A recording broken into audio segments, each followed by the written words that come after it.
3 साल पहले अरविंद केजरीवाल जी गुवाहाटी गए और अरविंद केजरीवाल जी ने चिल्ला चिल्ला के बोले कि हमें दिल्ली का स्वास्थ्य और शिक्षा का बहुत बड़ा हमने परिवर्तन किया और हमें चैलेंज भी किए कि मैं असम का मुख्यमंत्री को बोलता हूं कि आप असम में मोहल्ला क्लिनिक बना के दिखाओ।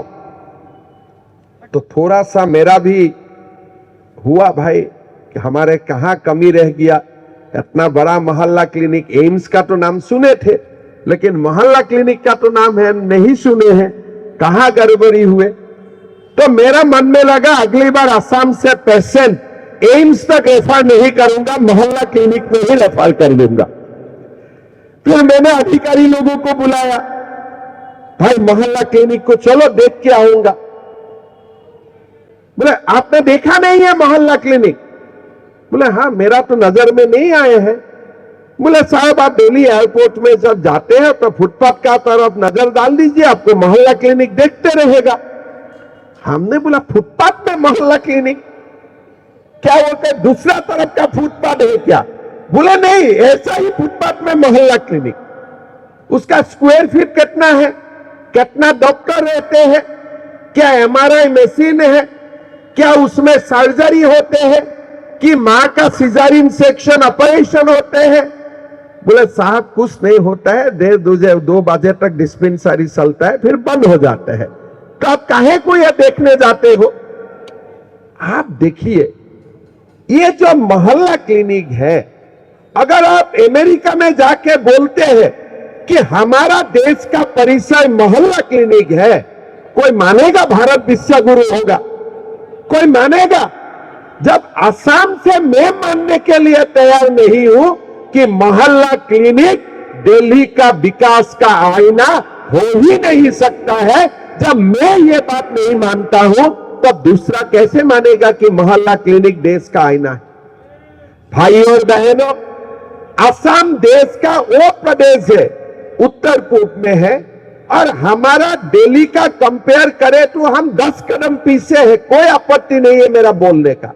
लेकिन हमारा असम में भी मोदी जी का नेतृत्व में मैंने 25 मेडिकल कॉलेज का निर्माण किया हूं। आज देश को मेडिकल कॉलेज का जरूरत है कि देश को मोहल्ला क्लिनिक का जरूरत है? आप लोग खुद बोलिए। आज देखिए, आज दिल्ली में आप दिल्ली का मुख्यमंत्री है, आज उत्तराखंड, यूपी, गुजरात, जब हर जगह में मेडिकल कॉलेज बन रहा है, मेरा गुवाहाटी जैसा शहर में मोहल्ला क्लिनिक जैसा कम से कम 80 हॉस्पिटल है और हमारा वो हॉस्पिटल ऐसा नहीं है, वहां रात सिजारियन सेक्शन भी होते हैं, लेकिन हमारा नजर उसमें नहीं है। आज हमारा गुवाहाटी जैसा प्रदेश में जहां कुल जनसंख्या खाली 10 लाख है, उस 10 लाख में भी मेरा एक एम्स है, 2 मेडिकल कॉलेज है और 7 हॉस्पिटल है और 7 हॉस्पिटल का कम से कम 40 हॉस्पिटल में सर्जरी भी होते हैं। लेकिन आज आप दिल्ली में किसका बात करता है, मैंने मोहल्ला क्लिनिक बनाया।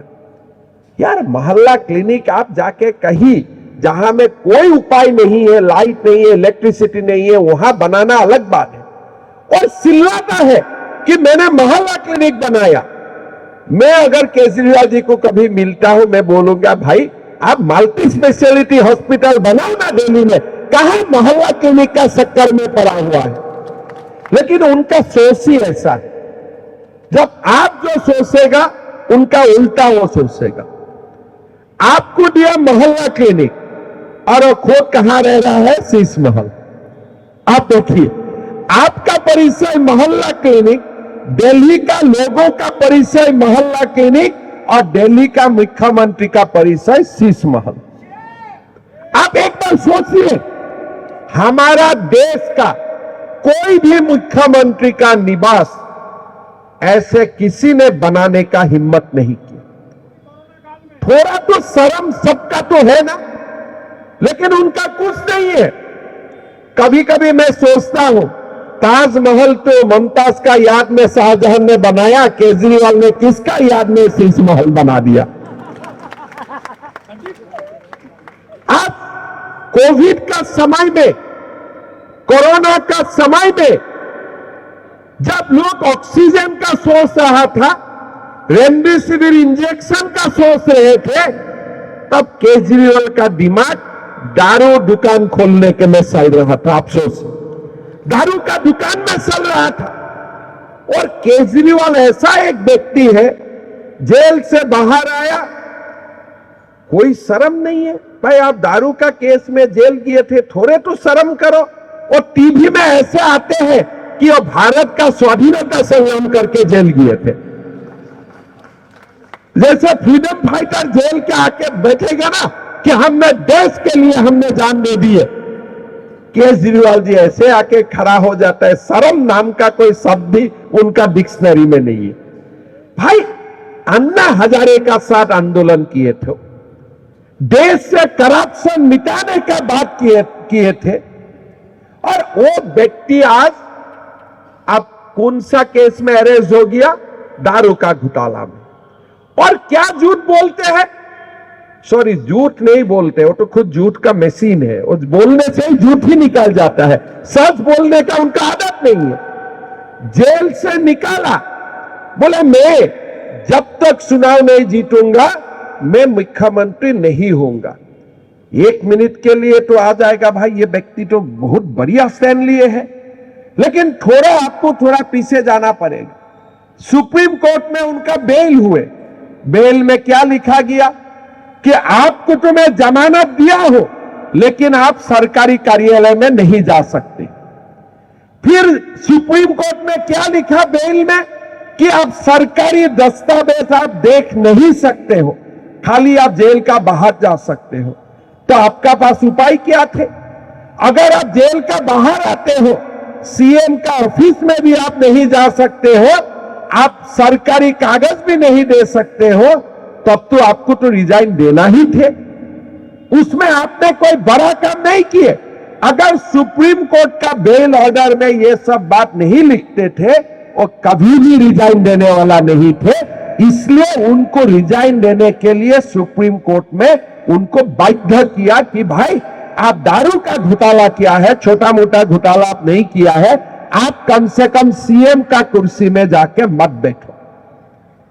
आज अरविंद केजरीवाल के लिए आप थोड़ा देखिए, और कैसे झूठ बोल सकते हैं।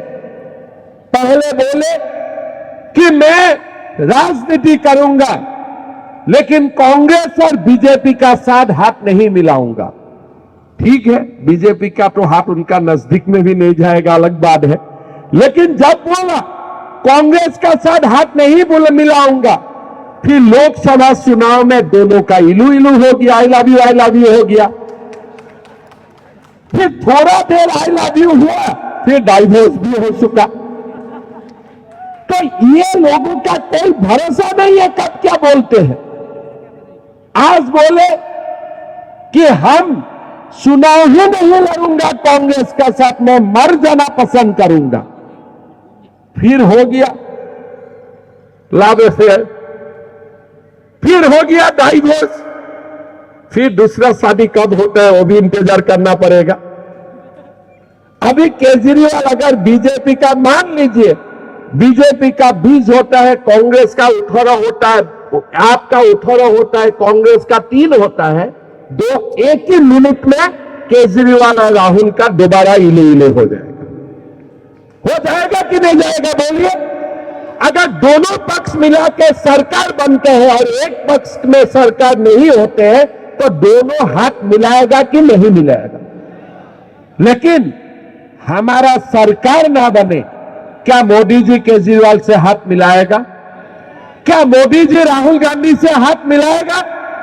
आप लोग तो इसमें तो पूरा कॉन्फिडेंटली ना बोल रहा है, लेकिन क्या आप लोग कॉन्फिडेंटली ना बोल सकता है कि राहुल और केजरीवाल का दोबारा प्यार नहीं होगा?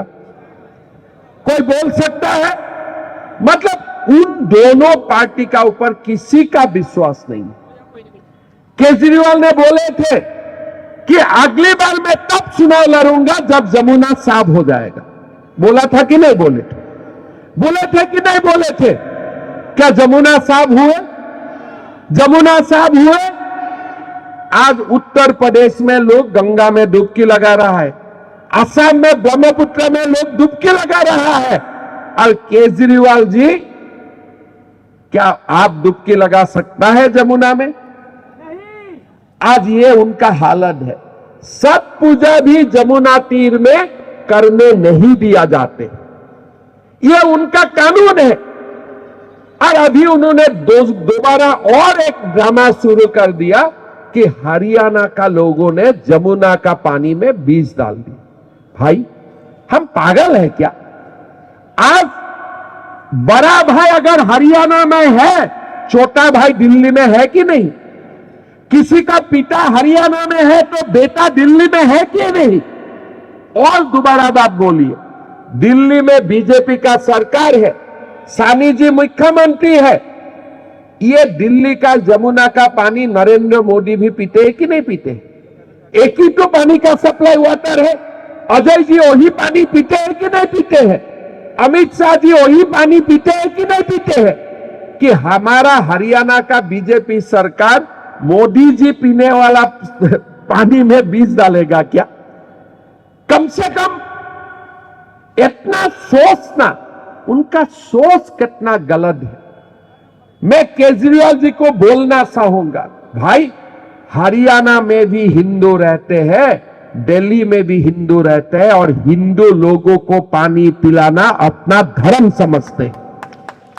हमारे लिए उससे ऊपर कोई धर्म नहीं है।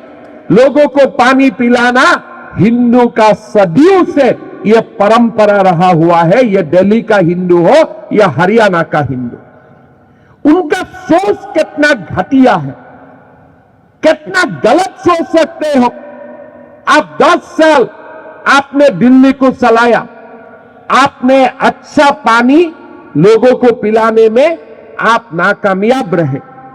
आप अपना माफी मांगो, लेकिन हर बात में पानी क्यों नहीं मिला है? हरियाणा का कारण। बिजली क्यों नहीं मिला है? हरियाणा का कारण। तब तुम हरियाणा में चुनाव लड़ने क्यों जाते हो? और इस केजरीवाल कहां जन्म हुए थे? उनका जन्म भी हरियाणा में ही हुए थे।